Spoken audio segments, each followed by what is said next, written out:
letzte Runde.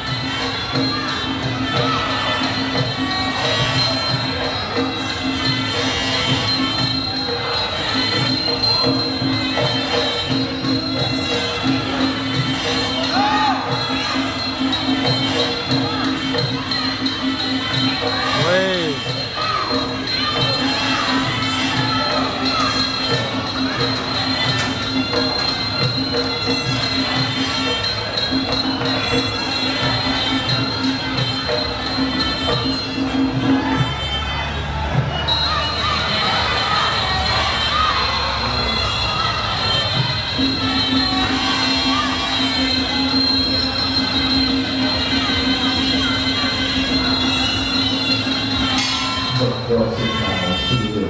Die Runde war jetzt kürzer.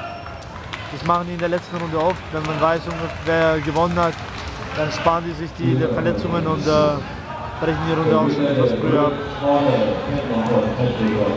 Deswegen hat auch der Blaue mit den Handschuhen auf ihn gezeigt. Okay, das war's dann. Ciao, ciao.